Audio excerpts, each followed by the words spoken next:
is, huh? Is it? Tell me. It Yeah. is Mule and Donkey time. My name is Dave. This is Steve Edwards. Every week we get together to talk mules and donkeys. That's right. This is the only place in the entire world that I know of where there is a weekly program live in real time talking about mules and donkeys. I know of no other program, which means if you're here, and you are, you have stumbled onto something real special, and it's real special because you are the driver of the program. Every single week we answer your mule, your donkey questions. This week is no exception. Last week was incredible. We had our normal Tuesday call. And then on Wednesday, we had a great clinic all about white hairs, but it's been a minute since then. Steve, how has the week been going? Oh, it's been hot, and I've been staying. I've been staying out of that heat as much as I can. I get my morning chores done and stuff squared away, and then head back up the air conditioning. Yeah, I try to stay inside as much as possible. I found that as long as I don't go outside between the hours of 2 and 6, I tend to do all right. If I go out between the hours of 2 and 6, then I tend to need a cool down period because well, it's hotter than anything else I've ever experienced out there. But hey, you know what? You're inside, I'm inside. It's cool. We're ready to talk mules and donkeys. And we want to start by saying hello to Ashley, who's watching from Minneapolis. It is hot and humid, she says. We've got Hannah joining us at the front end of the program. Hannah usually comes in a few minutes after we get started, sometimes about halfway. Hannah is here right at the very beginning saying, God bless America, and amen, Hannah. We are right there with you. I want to say that if this is your first time watching, we are so glad that you're here. And just like Ashley and just like Hannah have done, we want to hear from you too. There's really only 3 things we ask. Number 1, that you share your name, where you're watching from, and what the weather is like with us. That gives us an opportunity just to know who's here, who's with us. We believe that as much as we're behind screens, we're all real people, and this can be real hangout time. It sure would be great to be in person with everyone, but hey, we'll take what we can get, and this is pretty good considering how much it would cost to get everybody around. So that's the first thing. The second thing that we ask is that you take a moment to share any and every mule or donkey question that you've got so that we can answer it for you. And there's really 2 reasons why we want you to do that. The first is we want you to enjoy mule ownership. We want you to enjoy donkey ownership. If you're caring for someone else's, we want you to enjoy their animal. We want it to be fun for you. The second reason is that we want the person who is watching this in the future to get that same level of enjoyment and pleasure out of their mule or donkey that you're getting. And so if we can give you an answer that makes training, that makes riding, packing, driving, leading more fun, we want them to get that answer too. So please, any and every mule or donkey question, put it in the comment section. There's really nothing that's off limits. If we don't know the answer, we'll say we don't know the answer, and we'll look forward to hearing you get back to us on what you were able to learn. So that's the second thing. And the third thing that we ask is that you share the broadcast with friends, family, loved ones, anybody that you feel would really appreciate knowing that there is a resource live for them every single week, helping them in any way, shape, or form with a mule or donkey. Share it with them because we're all about bringing people together. And they're going to think, by golly, I can't believe that this was going on all this time and I didn't know about it. Hannah, thank you for inviting me. Danny, thank you for inviting me. That's what we want. We want to bring you together. Right, Steve? We're bringing people together here. There you are. Come together. Danny is watching from Surprise, Arizona, where Danny really just has 3 words, hot, hot, hot. 5 if you count God bless, and we will count that. Dave from East Texas is watching, 94 with a 103 degrees, feels like the temperature. That's the feels like temperature. Glad to see y'all. It's always good to be seen, Dave. It sure is better than the alternative. Merlin watching from Northwest Minnesota. Very hot and very humid today. Temperatures in the 80s.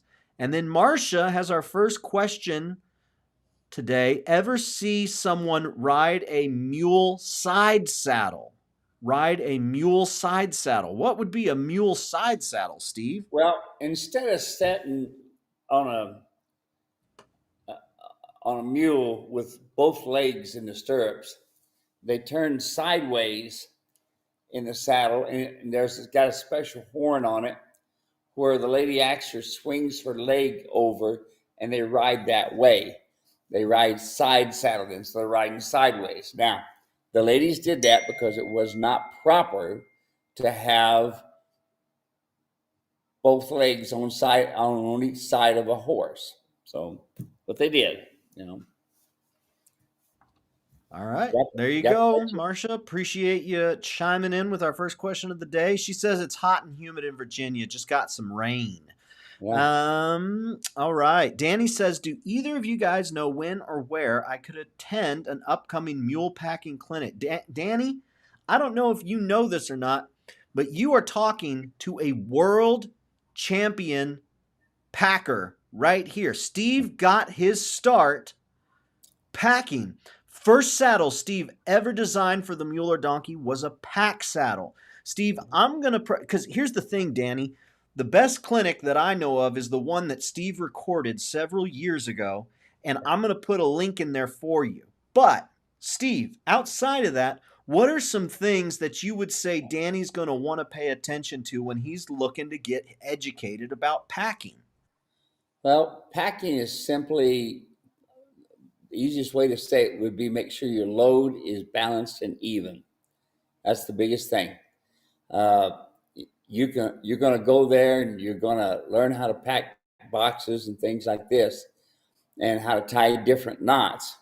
But if you don't go home and practice it, then it don't take you long to forget it. So one thing I did is I wrote we have three DVD series on packing, and it pretty much will tell you everything you need to know. Now, go back.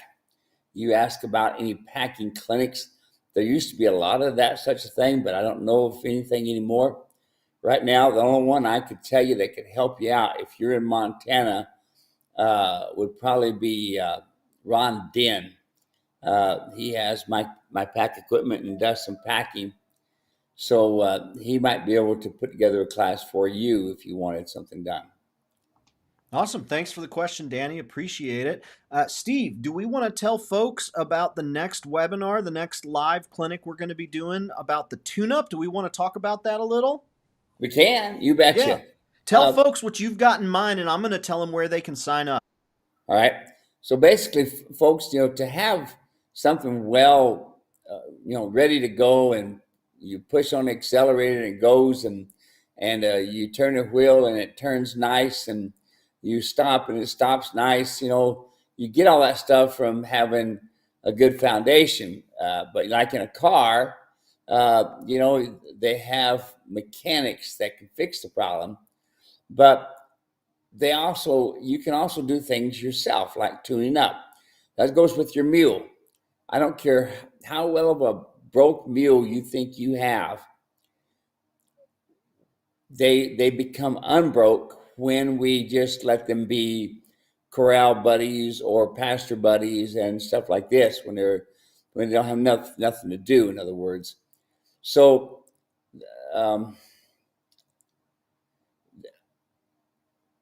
what I've tried to set up is so that you can learn to do these. You learn to do this packing stuff on your own, and practice it and practice it and practice it. The 3 DVDs that I have for you, that I have on my store, they'd be the best one to help you. And there's a lot of pack videos on online that can give you a lot of information. But do I know of an actual class? They're really rare. I wish I could tell you I do, because I do not know of any right now. Awesome. Very good. Folks, we do want you at the next clinic that we're hosting. I put a link in the comments section. It's free to sign up. We have not landed on a date or a time yet, but when you sign up, as soon as we announce the date and time, I'm going to send that out, and you're going to have everything that you need to know to attend that. We sure are excited about it. I want to say hello to, let's see. We said hi to Merlin. Hello again, Merlin. Annette from Colorado. We've got Taniel T. Hello from Tennessee. Hot as Hades here. I believe it there. That was the first place. Tennessee, Kentucky were the first places, the first states where I realized what humidity was all those years back in the 90s. Sherman Johnson, Johnson Taxidermy, Norman, Oklahoma. It's 97 degrees. Good to have you here again, Sherman, as it is always. Karen White. Hi, all. Karen here from northern New York. 80 degrees and humid. Rain and thunderstorms going through right now. Ava is off playing with a friend. Well, hopefully she's having a good time. We know you're taking notes for her, Karen. Danny says, awesome. Thank you. You sure are welcome. Let's see here. Polly is watching from Barnesville, Minnesota. It's 88 and humid. Yuck. But I will be riding early in the morning tomorrow. So enjoy that. And as always, send pictures. Marcia says, do those Grand Canyon mules wear your saddle and Britchen? No, they don't. They got a really good, well, they've had a lot of good saddle makers there over the years. And they all pretty much have just kind of stuck to their own saddle design that they like to have. Awesome. There we go. Let's see. Ronnie is watching from Graham, Texas. 99 degrees and sunshine. I texted you this morning about a bit change for my mule. You and Ronnie been talking behind my back, Steve? There you are. That's right. Evidently he's got to get off from work, so he'll call me. We'll get her lined out. All right. Yes. Get on phone with the Steve Edwards and make sure that you get everything that you need. That's what Steve's here for. Kimmy is watching from Northeast Maryland. It's hot and humid, and we might get a thunderstorm tonight. Well, hopefully that'll cool things down for a little bit before it makes it humid again. Sherman says, hey, Dave, I had trouble finding the webinar on the white spots last week. I was signed up and couldn't find it, so I missed that. Is there any other place that I can watch it?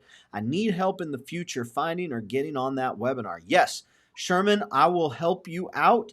And that one is also going to be put as a free, you heard it right here, folks, a free training inside of muleranch.com. Steve, I don't know if I've told you this, but when folks sign up for a muleranch.com account, even if they don't place an order, when they sign up for an account, right off the bat, they get access to, I think it's like 7 or 8 different video collections. Wow. There's some surcingle training in there.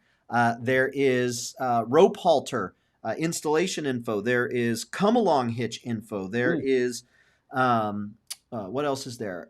There's spur training. We're going to be adding, on top of all of that, we're going to be adding our White Marks webinar in there as well. So folks, muleranch.com, sign up for a free account. You get all of the videos that we've made available for free over the years. We've put them in one place. Of course, you get Mastering the Saddle Fit, the Mule Saddle Training Course. You get the Feed Talk, where you can create a feed and nutrition program for your animal. So there's a lot of great stuff. Sherman, send me a message, support@muleranch.com.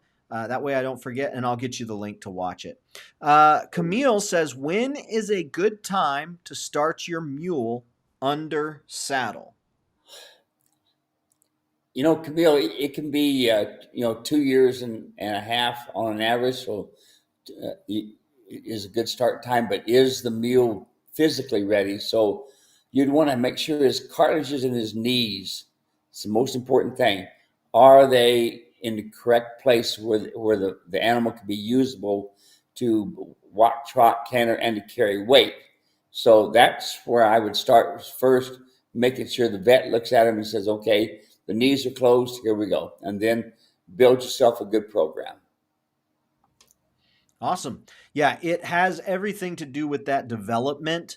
And even the weight and things like that, it's all about, it's not, oh, it's X number of months old, it's X number of years old, now it can hold this much weight. It's really about the development, like Steve was talking about. That was something that I found really interesting the first time it was brought up. So I appreciate you bringing up that question and giving us a chance to talk about it again. And yeah, that's great. Let's see here. Rory is watching from Southwest Ohio, where, again, hot and humid is the forecast. Very hot, very humid, and rain showers. Let's see. Misty is watching from Texas. Myra is watching from a sunny, hot Southern California. Eric is watching in New Mexico. And Steve, last week on this very program, we debuted something brand new, something the world had never seen before. And I would like to have a moment to talk about it and to share with our folks watching today. You want to go ahead and introduce what we've been working on here in the background? Sure, you bet. So, folks, there's a lot of different uh, there's a lot of saddles being made, and a lot of them have broke tradition years ago, and a lot of them were just for that time frame.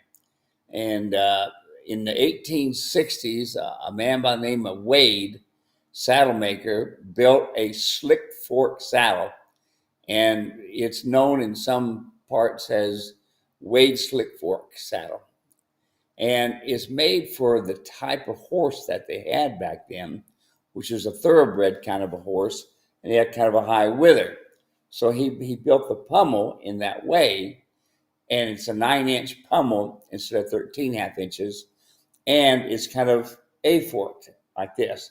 So it's really different. Now, I used to ride in this type of a saddle when I was younger, till I found out that I really wanted to try a different type of saddle, and that's when I went to a 13.5-inch pommel on the Modified Association tree, and then it kind of then we started looking for lightness. So I still got, when I say tree, it's the whole tree, how it's made. The front end, that's the pommel where Wade slick fork is, and then the cantle. But the bars, for like with my saddle, stays the same for every mule. And so with that, we have Steve went to work. He has the original slick fork, which is the rancher saddle that he developed all those years ago. But because of the way that it was built, the way that it was structured, that thing weighed in at 30 some pounds, Steve? Yeah, that's right. 36, I think it was, pounds. Yeah, Yeah. somewhere around there. Well, Yeah. Steve went back to the drawing board. He took what folks have really liked about the Trail Light saddle and brought it to the Rancher. And so right here, what we have is we have the Rancher Ultralight, which this saddle right here, take a look. It's all leather seating, all leather pommel, and then it has the Cordura material for the skirting and the fenders. And that's something that we pulled from the Trail Light saddle. Folks really, really like that because you're not having to lug 35, 39, 40, 45-pound saddle over the back of the mule or over the back of the donkey. And so this one in particular, you can see it's got some wonderful stamping there up on the pommel. It's got some barbed wire, I think it is, around the edge of the saddle. And that cantle right there, it's a 4-inch cantle. And anything else you want to say about this one, Steve, or anything else that you think folks might find interesting about it? The cantle is actually 5 inches tall, Dave. 5 inches tall. Okay, great. Yes, the cantle's 5 inches. All my saddles, all my other saddles are 4 inches. And I did 4 inches simply because most of us are getting long in the tooth, especially me, and it's hard to throw your leg over 5 inches. Plus, it being a higher one like that, it is pretty comfortable. But I can tell you, I'm at the point now where between a 4 and a 5-inch cantle doesn't make a bit of difference. What's the point of the cantle? Like, why would somebody need that? If you didn't have that cantle on there, you would literally, because most people just set a saddle, they don't ride, that you literally just slide right out the back. But so it's to give you some support as you're riding. And then when you do get tired, you need to kind of just set a little bit. But otherwise, you ride with your legs, and most folks ride with their seat. We don't want to be sliding out of the saddle. So, folks, No. that Rancher Ultralight, that right now has been added to the muleranch.com website. We've had a few folks who have been reaching out, wanting to get theirs ordered. We have one in stock, and then it's an on-demand, because of the nature of this saddle and how it's built, how it's structured. Right now, it's an on-demand order. So when you place your order, you can expect typically 2 to 3, maybe 4 weeks from order to ship. Now, sometimes it might be a little shorter. Sometimes it might be a little bit longer, but that's the window that you should aim. So you know you're going to be riding in the fall.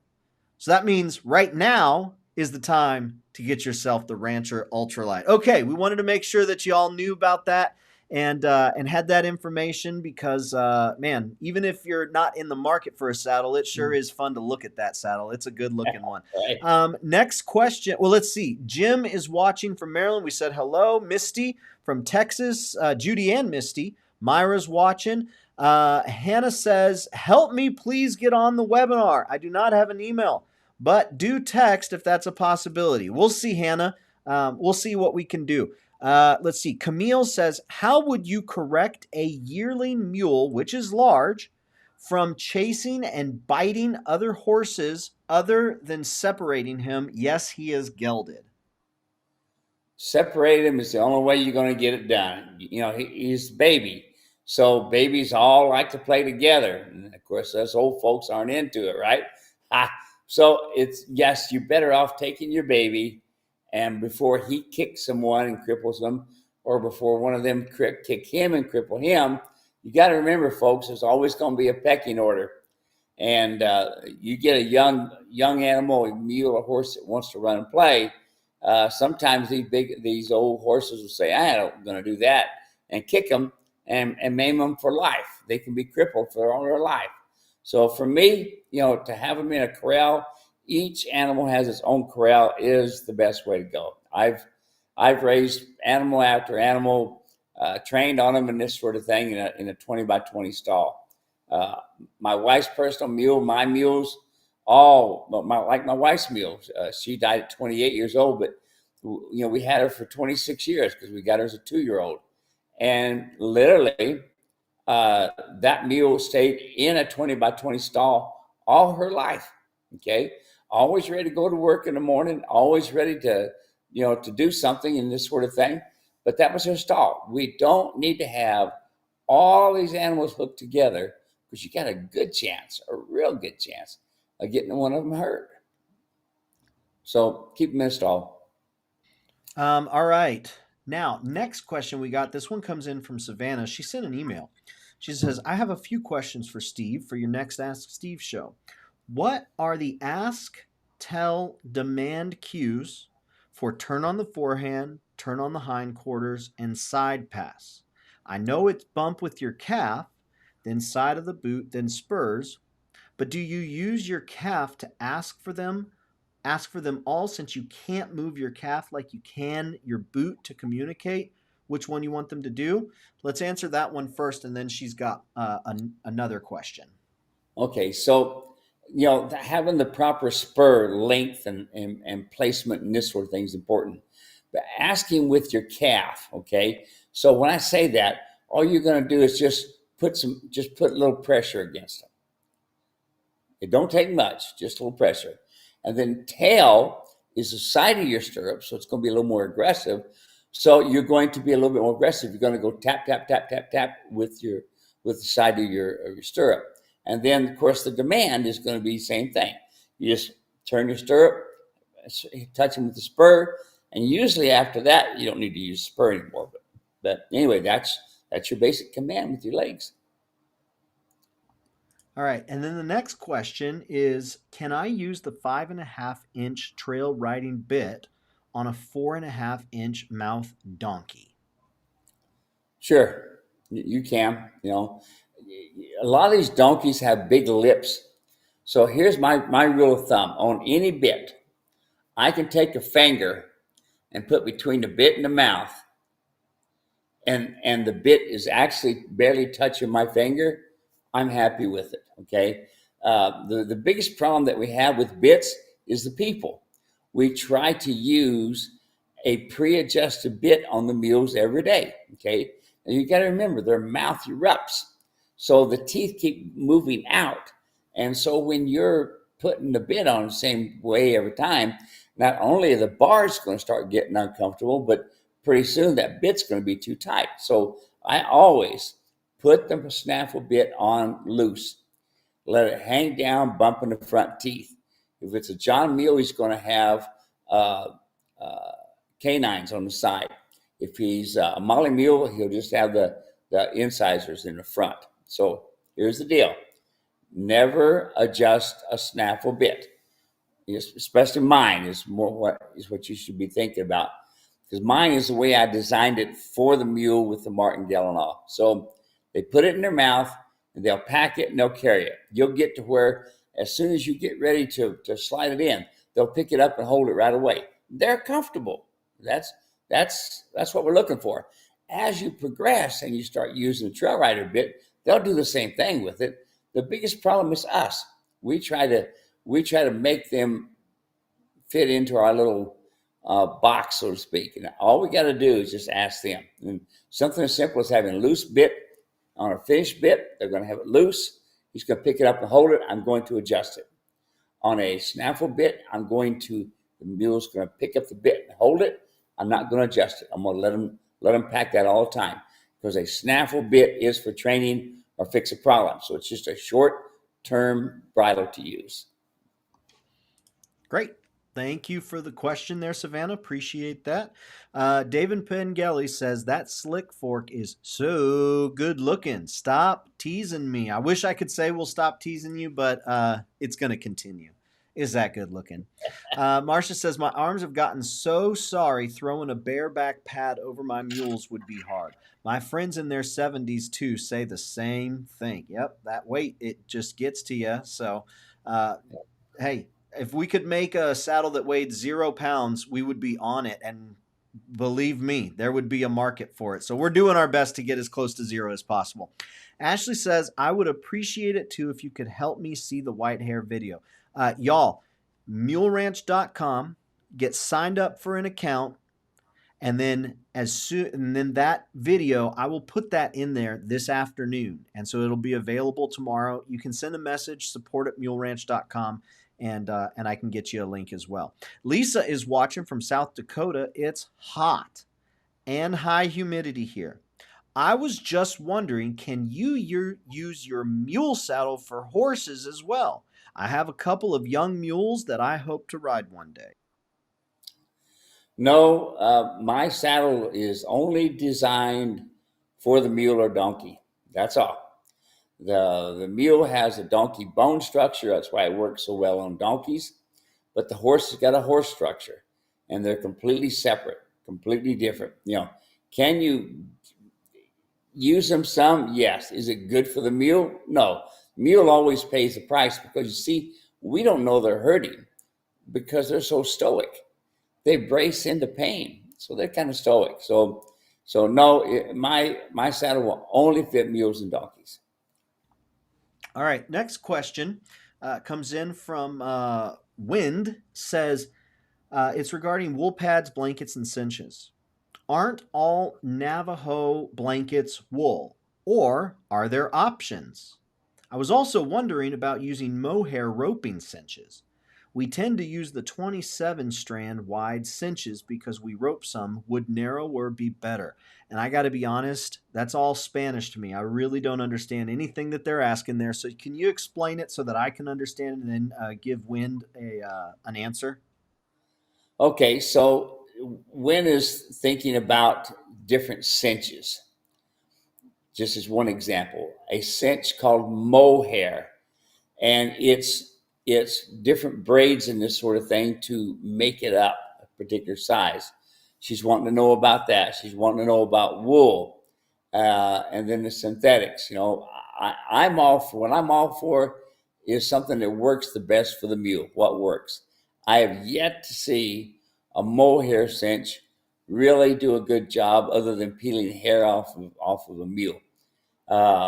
That's why I developed the neoprene cinch, and that seems to work the best. It creates what we want, sweat, and with sweat we get lubrication, and with sweat we get cool. So can't go wrong. Next.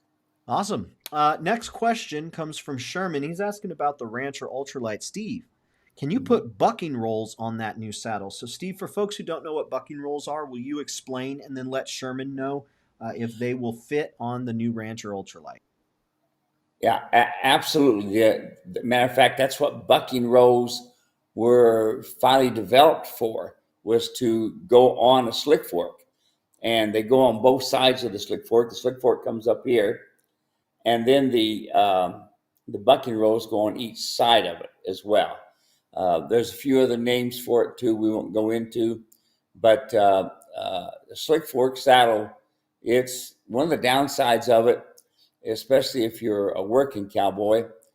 It's hard to stay in the saddle because it's slick. It doesn't have the pommel to hold you in. But most trail riders don't do that. So, but the people who go with this saddle, it kind of knows about the Wade tradition, but also kind of likes the old timey look of an old timey saddle.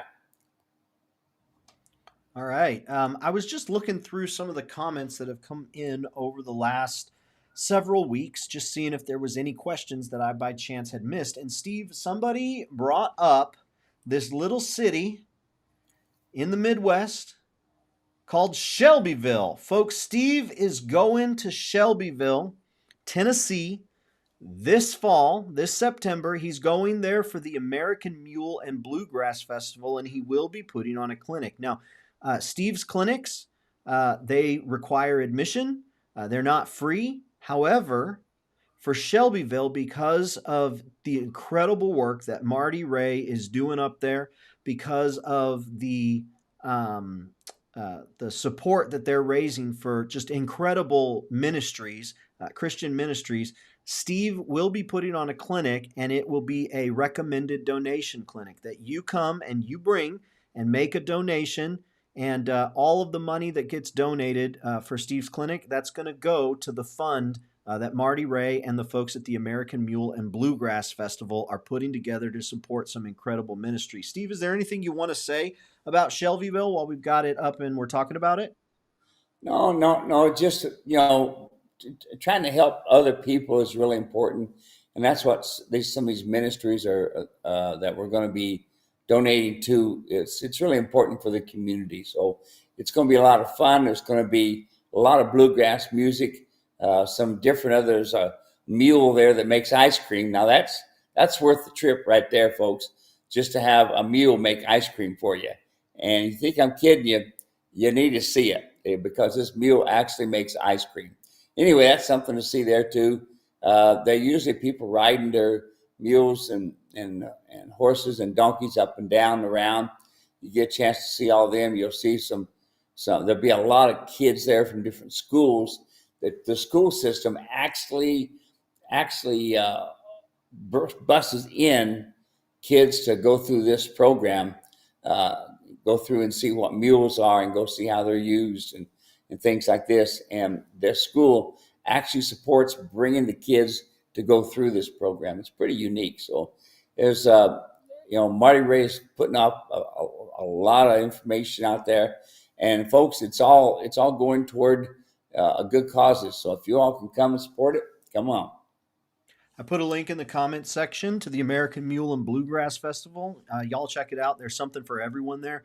A lot of fun. And matter of fact, we had a conversation with Marty Ray last year. I will find that conversation. I'll put a link into that comment section. He taught in the comment section as well. He talks all about it, the history behind it, the idea behind it, and some of the things he's most excited about. Next question. We've never had this before, Steve, and I really like this question from Judith. She says, we are looking to buy a place with at least an acre somewhere in Arizona, the Tonto Basin Payson area, and we want to acquire a pair of donkeys. Can you please advise on what a basic setup should include? She says, thank you. Well, a couple of donkeys, you're going to want to have each donkey, size of the donkeys is pretty important. Is it going to be a standard? Is it going to be a mammoth? Is it going to be a mini? That would decide on the size of the corral. If he's minis, some minis can do fine in a 10 by 10. When it comes to your riding donkeys and this sort of thing, 20 by 20. So that's a pretty good stall. And then you always want to feed outside, so your feed goes from outside to inside the corral into a container, and then plenty of fresh water all the time and salt all the time. But they don't need much more than about 20 by 20 by 20 stall. 20 by 20 stall. That's all they need the rest of their lives. Awesome. Keep us in the loop there, Judith. And as questions arise, be sure and let us know. One of the things that I will share, Judith, not being an equine person, not being a livestock person or a cowboying or, country way of life, one of the things that was most shocking to me was just how different my perception of what the needs of a mule or donkey would Mm. be versus what they actually value and actually want. And I'll give you a great example. Back in December, my wife and we made the decision after my boys had asked over and over and over and over again to get a dog. We made the decision to get a little puppy. Now, this little puppy, to make it feel loved and cared for, I take this puppy and I hold it and I just scratch it and I say, "You're a good girl, Winnie. You're a good girl." And I just love on the puppy and play with it and do all sorts of things. And Winnie just loves it. She goes nuts. And so my perception is that, well, when I get together with the mule, I just go up and I hold it and I hug it. And it's like, "You're a good mule." And I just start scratching his little head there and I, start to play with it and stuff like that. And what I learned is that that's fine. That's for me. But the mule, by and large, either just wants to be left alone or if it's got high energy, just wants to work. That's really like the reward for many of these animals is to be left alone, is to not be bothered, to not have pressure on their nose, to not have pressure on them. Or the reward is, man, they are just pumped up, high energy, ready to work. They are wound tightly. Working is their reward. And so as I've learned more and more about mules and donkeys, I've learned that, hey, what you think you're doing for them to provide them love and affection and care, it's more for you than it is for them. And so just really realizing how unique and different they've been made has gone a long way in helping me being able to diagnose and see the behavior in mules when I am around them. Steve, anything you would correct there about what I said or anything you'd add? Oh, it's all great. You sounded like me, and the record turning there. How about that? Well, it sounded good. I don't know what's more, David. You hit everything right on the nail. Learn from the best. Learn from yeah, I Yeah. was trying to show off a little bit for you there. So No, it looked good. Real good. all right, let's see here. Um, uh, can you put bucking rolls? We talked about that. Do you have, Camille says, do you have a halter you prefer for a young mule? Yes, he is already halter broke. Well, a young mule already halter broke. That's pretty cool. Personally, if you listen to me time and time again, I say use less halter and use more come along. We've got a lot of people who've been sending in all kinds of videos and pictures and this sort of thing of them, just taking their mule and they're ground tied and they stand still while you do everything. So if it was me, I wouldn't use a halter too much on that baby. I'd be spending time with a come along rope. Will do you a whole lot more better, a whole lot more good than a halter. Folks, one of the things that we talk about a lot is the rope halter, adjustable rope halter, and the come along rope. And if that's something that you haven't really heard us discuss because maybe we haven't talked about it as much as we normally do, the come along rope is not only your tune up equipment, but that is also your ground foundation equipment. That is also your correction equipment. That is also your doctoring equipment. That's your shoeing equipment. It is your line of communication to the animal. And ground foundation training, we put together a kit called the Ground Foundation Training Kit. It comes with the come along rope, an adjustable rope halter, and an instruction video. Now, like Steve said, the come along rope, that's going to be what you lean on. The adjustable rope halter, you will need it.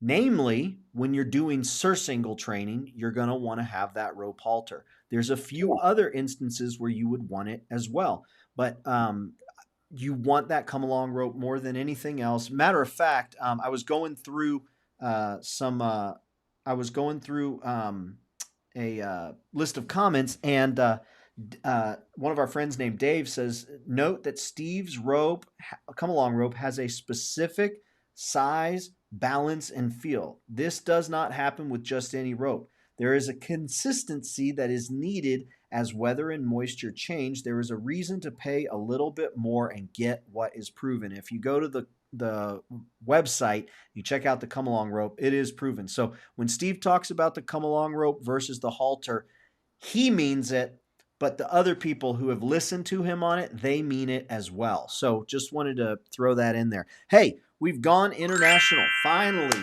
Tamar is here. Hello from Mount Marshall, Queensland, Australia. It's very cold and windy. Marsha Bryam says, Dave, you need a cowboy hat. You know what? I do have one, and I need to have it here in the office. I will bring it to the office next week, and we will enjoy it together. Dave O'Brien says, I have always, let's see. Dave says, I thought you do a great job, but today my wife, who listens in the background, had commented on what a great job you do. Nice work. Wow, that's really cool. Thanks, guys. I appreciate that. I'm just learning as I go and learning from the best. But it is fun to get one right every now and again. Everyone needs a win every now and again. Yeah. Everyone needs a win. Hey, real quick, this is a good opportunity for me to say hello. If this is the first time you are ever hanging out with us, if you tuned in maybe a little bit after we got started, we are so grateful that you're here. My name's Dave, and this is Steve Edwards. Every week we get together on Tuesdays to do this from 3 o'clock to 4 o'clock. Arizona time.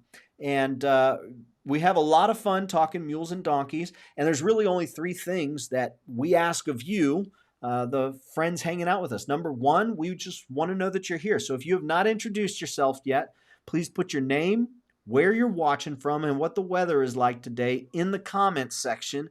And we want to say hello to you. We want to know your name. We want to know just a little bit about you, where you're watching from, what the weather's like, and that binds us just a little bit more closely than it would be if everyone was anonymous. The second thing that we ask is that you take a moment to share any and every mule or donkey question that you've got. No question's too dumb. No question is too advanced. If we know the answer, we'll tell you. If we don't know the answer, we'll tell you that.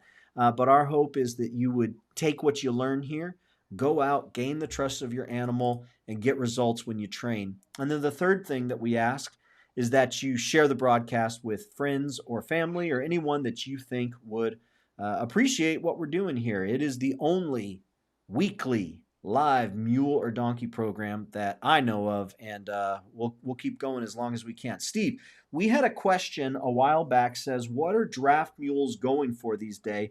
And Josa chimed in and says, what if they're 3 bell drafts? What is the going rate for 3 bell drafts? I don't know what a bell draft is. Well, actually, it's two different entities. A draft is a big animal that's used in heavy work. 3 bells means that the mule, this is on his tail. Okay. They actually cut the tail to look like 3 bells, okay? And the cavalry, when they were going to war, they would reach back on that mule's tail and feel. If it was 1 bell, he just drove a wagon. 2 bells, he drove a wagon and he packed freight. 3 bells, you rode him. So they would feel the bells and decide on what they needed the mule for, and then walk them out. Now we're talking pre-flashlights, and a candle wouldn't be a very good deal out there. So they were doing everything in the dark. So you were talking like in the 1800s when it first started up for 3 bells in that time frame. I saw a smirk on your face and I said, oh no, I think I've stumbled upon something here that's an inside joke amongst the cowboys. So thanks for letting us all in on the inside joke. Yeah. There's no such thing as a 3. Well, I guess they could be a 3 bell draft animal, but not very often because they're so big, trying to wrap your legs around it and stuff. But it could be done. Marcia sent a question a couple weeks ago that I missed, but she said, can you talk about Fistulous Withers? I worked at a hack barn and the horses came from the auction. Some also had strangles, which is related. Clean, clean, clean, and keep the penicillin on hand. Does this happen with mules too? Yes. Oh yeah. It happens all the time. Having a fistula back in the 40s and 50s and a little bit in the 60s too. they used a small pummel, and they would only use a wool blanket, Navajo wool blanket, and that was it. Well, what the pummel did is it rubbed on the horse's wither and created a sore place, which created a fistula.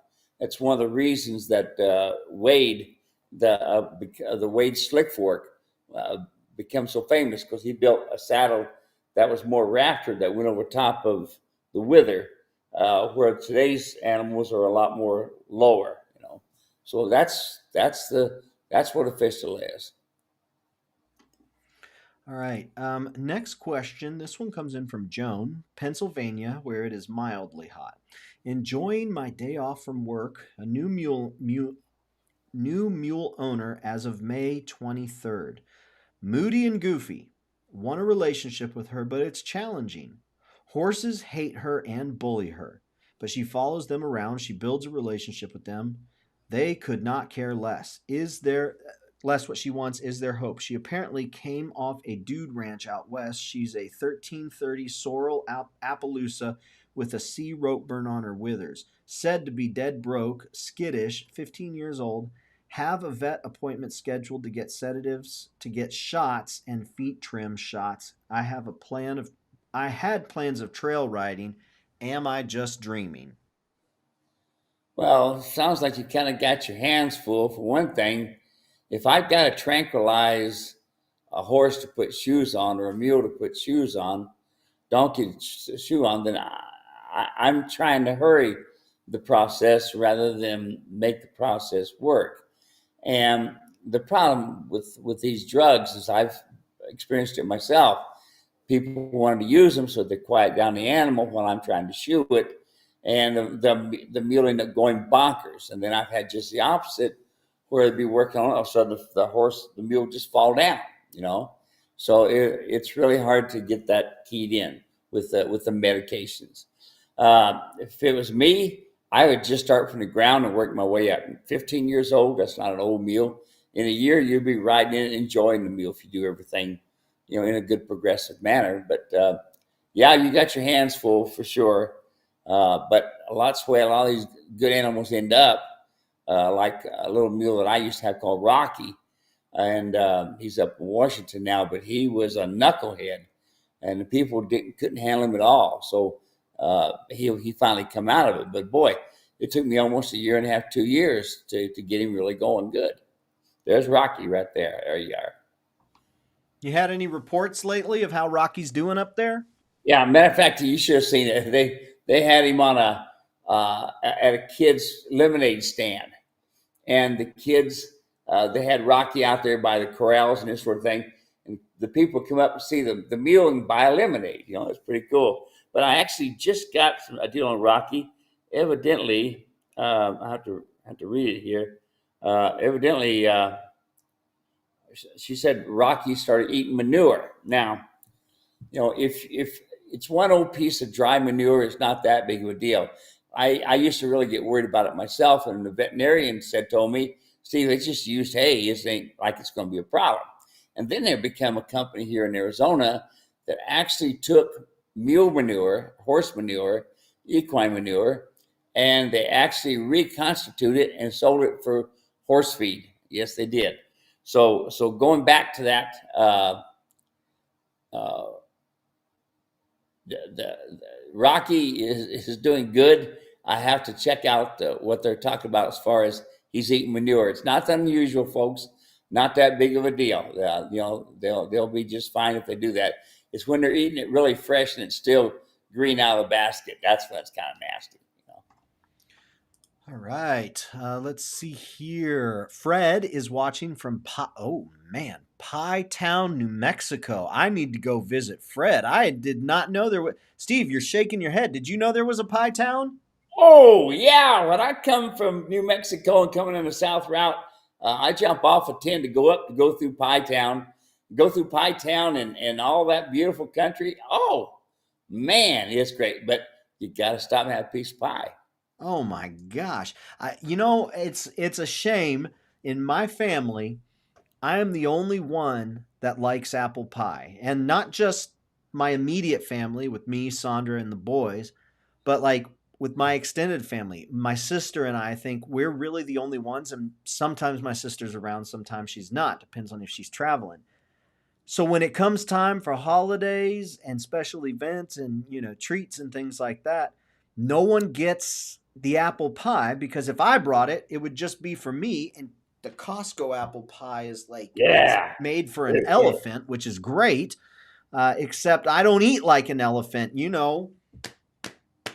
right? Like I gotta avoid eating like the elephant. So maybe if I stop through Pie Town, they might be able to cut me off a slice because they've got folks who've been sliding through Pie Town and say, look, I can't take a whole pie, but I will take a slice. So next time I'm in Pie Town, I will get myself a slice. Fred, any recommendations on pie? Cowboy Ken, 82 in Connecticut. Good to have you here. Hannah says, I have miniature donkeys and mules. Due to recent weather conditions, I have had to feed once a day instead of twice. Everyone always has some kind of forage available. We do not look for food time because every day is different. We do not have specific times. My question is, as long as no one is stressed, do I still have to worry about ulcers? Well, ulcers they can be from thunderstorms and this sort of thing. I never have been one for completely feeding them right on time because there's times when I may still want to be training after 5 o'clock or after 7 o'clock or whenever it is that I end. So I still may want to train some more. So I have uh, I have never really adhered to a time I will feed at 5 o'clock every day. I've yet to adhere to that in all the past 20, 25 years. We've been just fine. Awesome.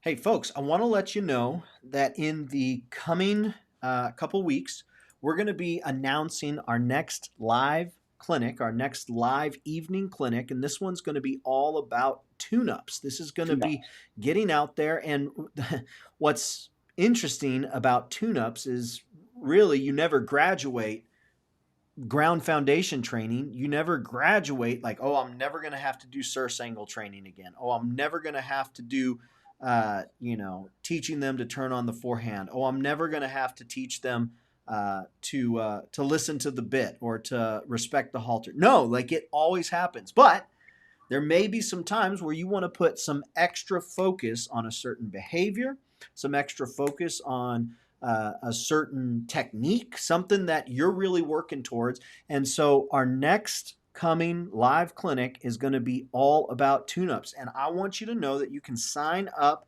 here at the link I'm putting in the comment section. And when we announce the date and time, you'll get that information. And then if you can't make it live, then you'll be able to watch it on the replay. And if you can't watch it on the replay, I don't know what to do for you. I'm doing everything that I can shy of sitting you down and putting on one of them new virtual 3D glasses and say, take this. So we're doing everything that we can, but I want to let you know, sign up. It's free. That's right. You heard me. It's free. And it's going to be a lot of fun. We do have a lot of fun on these clinics. Herschel is watching from Williamsburg, Missouri. 8th rain today, 94 and sunny with a 95% humidity. Great day here in Ontario, Canada with 29 degrees. Steve, I have to say thank you. Reached a huge goal today, and following your guidance and advice, we finally got my young wild mule's feet done with no issues. No meds, no treats, just a calm, relaxed mule with good feet. Thank you again for helping us reach this goal for us. Cheers from Canada. This is from Juan Hook McGee. Do you remember talking with him? I do, and just like for that person that says, "Am I dreaming?" And talk about giving the mule the shoe, putting the shoes on, this sort of thing. My question is, you're already listen to this. You're riding a wreck looking for a place to happen. All of you, okay? Makes no difference how well trained your mule is. You're still a wreck looking for a place to happen. So if it was me, did you hear what he was just saying there? He's able to shoe the animal with no drugs or anything like that. Why is it so important to drug up the animal just so he can get shot? Why not start from the very beginning and do it up? I talk about doing groundwork, all the time, like with our tune-up class that's coming up, webinar. It's really important you all understand that every one of you should have a surcingle, and every one of you should be able to rig that animal up and turn them loose in a round pin and let them tune up. Even my wife's little 28-year-old mule, she was world champion and Arizona State champion, but still from day one, when we got her 26 years ago, she was a 2-year-old. And so, doing the groundwork, doing the surcingle work, that right there is, folks, you don't have to be a trainer to rig them up, do this. The animal will train himself. And that's what you need, is softness in your animal. And this tune-up will help you out. It's great. Next question comes in from Stacy. I have a beautiful AMHA 4-year-old male. What's AMHA? AMHA male. American Mule Association, but American Mule and Horse Association. What is it? What is it? What's the initials again? AMHA. I'm looking it up. I don't. American Morgan Horse Association. Oh. Horse breed registry for Morgan horses, founded in 1909. Or American Miniature Horse Association. Man, there's a lot of AMHA. I'm learning more about AMHA than I ever thought I would. Well, I think it's the American Miniature Horse Association, because she says, I have a beautiful 4-year-old mare and I want to get a mini mule. I'm a horseman of 46 years with horses, but haven't really worked mules. How hard do you think it would be to train a mini mule for a show? So maybe it's the Morgan Horse Association. Anyways, how hard do you think it would be able to train a mini mule for a show for someone who's 46 years with horses? Well, I think you can do it. I think you've got an understanding of what an equine's like. When you start dealing with a mule, you're going to be dealing with a mule, a donkey, and a horse, 3 entities in one. And you're going to say to myself, oh, well, he's stubborn one day. No, that's the donkey side asking questions, or he's this or that, So when it comes down to it, I've trained donkeys and been in a cart in a donkey in less than 30 minutes worth of driving, foundation training. Some of them are just that smart. So get yourself some information. I strongly suggest Dr. Miller's imprinting books. Of course, I've got over 1,200 videos. Start building yourself a vocabulary and get ready to speak mule. Yeah, one of the things that I have tried to do is, when I hear a term that I don't recognize, that I don't know, is I try to speak up on this program and get Steve to answer it for me, so that I know. You don't know what you don't know, and the second you realize you don't know something, ask that question so that you can get the answer, and then you know. So most of what I have learned, a lot of folks are shocked to find out that despite my rugged country and constantly wearing a cowboy hat and flannel shirts, that I did not grow up around the ranch. I grew up on Ocaso Circle in Mesa. And so everything that I've learned has been asking questions, listening to Steve talk, speaking up when I don't understand something. And I'll tell you what, that goes a long way. Yep. Not just for this, but just curiosity in life, just being curious about things that you don't know, and being willing to say, hey, I think there might be something here that I can learn. And of course, folks will always ask Steve, hey, I'm new to mules. What is the first thing I should do? That's what they want to know. And that's a great question. Yeah. And we tell them, well, you're already doing the first thing. You're here at this program right now asking questions. That's the first thing that you should do, is gain as much information as you can, ask as many questions as you can, and then when Fluffy comes home, you can begin to start working with Fluffy and then ask follow-up questions. And so really love her posture, being willing to ask that, especially with so many years working with equine. Pat is watching from Aberdeen, North Carolina, 86 with 70% humidity. Sounds miserable. Just got out of the pool. Marcia says, you are an urban cowboy. All right, I'll take it. I'm an urban cowboy, Steve. There you are. I'm on that one. Giddy up. Hey, that's it for today. That's our show, folks. Steve, that went by pretty quick. Anything you want to say before we're all done here today? No, just pray for this United States here in Arizona. Of course, we're doing some voting, and we're looking for senators and things like this and supervisors. So, you all folks, all of you that are children of the living God, make sure you pray for the United States of America. I'll tell you what, there are a lot of things that we don't have a proximity to affect that happening all over the world, all over the country. And part of the frustration I feel is that I feel some level of, I want to do something, but I don't have a proximity. I can't make anything happen. But prayer is the one thing in all places, in all times, in all circumstances that you have direct access to, and you can do something. And just realizing that, hey, I might be helpless, but I serve a God who is completely willing to be helpful in every way, shape, or form. He's proven it over and over again. It's pretty cool to know that I've got access to that. Folks, thank you. We love having you here. We love seeing you. God bless. We'll see you next week. Bring those questions. Bring your friends, and we will bring a good time. God bless. Bye-bye, everyone.